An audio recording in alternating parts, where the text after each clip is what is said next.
Welcome back to afternoon breaking updates చూద్దాము. రెడ్డిగా షాద్ నగర్ ప్రధాన చౌరస్తా ఏళ్లుగా ఉన్నటువంటి ట్రాఫిక్ సమస్యకు చెక్ పడుతోంది. ఆక్రమణలపై అధికారులు యాక్షన్ మొదలుపెట్టారు. భారీ పోలీసు బందోబస్తు మధ్య కూల్చివేతలు కొనసాగుతున్నాయి. మున్సిపల్ కమిషనర్ సునీతారెడ్డి ఆధ్వర్యంలో అధికారులు ఆక్రమణలను తొలగింపు చర్యలు చేపట్టారు.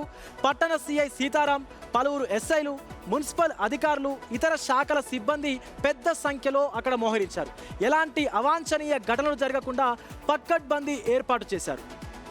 రోడ్డు విస్తరణకు కొందరు సహకరిస్తూ వ్యాపారులు, స్థానికులు స్వచ్ఛందంగా తమ నిర్మాణాలను తొలగించుకోగా మరికొన్ని చోట్ల అధికారులు జేసీబీల సహాయంతో ఆక్రమణలను కూల్చివేశారు.